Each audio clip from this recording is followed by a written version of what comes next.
Hello guys, ഈ ഇടിവെട്ടാനിരുന്നതിന്റെ തലയിൽ പാമ്പ് പിടിച്ചത് കേട്ടിട്ടുണ്ടോ?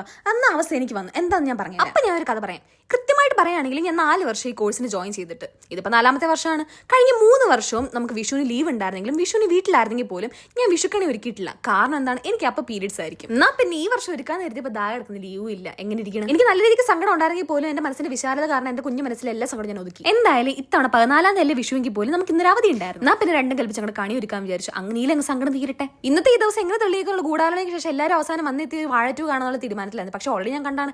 പിന്നെയും കാണുമ്പോൾ എനിക്ക് തീരെ മൂഡില്ലായിരുന്നു. അപ്പോൾ ബാക്കിയെല്ലാം സിനിമയ്ക്ക് പോയിട്ടുണ്ടായിരുന്നു. അപ്പോൾ അവർ സിനിമ കഴിയുമ്പോഴത്തേക്ക് ഞാൻ അങ്ങ് എത്തിയെന്ന് പറയാം. കാരണം എനിക്ക് കുറച്ച് സാധനം വാങ്ങിക്കണം, കണി വെക്കണമല്ലോ. പിന്നെ ഇവിടുത്തെ പസഹനീയമായി ചൂടായതുകൊണ്ടും ഈ 2 മണി സമയത്ത് ഞാൻ പുറത്തിറങ്ങുന്നതുകൊണ്ടും 4 കാഴ വീടുന്ന് ഉറപ്പായാണ് ഞാൻ വിചാരിച്ചു എന്തെങ്കിലും കുടിച്ചിട്ട് ഇറങ്ങണം. അതുകൊണ്ട് ഞാൻ ഒരു നാരങ്ങ വെള്ളം നല്ല സൂപ്പറായിട്ട് ഉണ്ടാക്കി കുടിച്ചിട്ട് എത്രയൊക്കെ വെള്ളം കുടിച്ചെന്ന് പറഞ്ഞാൽ പോലും ഇതൊക്കെ എവിടെ പോകുന്നത് പോലും എനിക്കറിയത്തില്ല. എന്നെ പണ്ട് കണക്ക് പഠിപ്പിച്ച് ആരും ഇത് കാണുന്നുണ്ടെങ്കിൽ അവർ അഭിമാനിക്കണം. കാരണം അവർ സിനിമ കഴിയുന്ന കൃത്യസമയത്ത് തന്നെ കൃത്യമായിട്ട് കണക്കൂട്ടി എടുത്തി.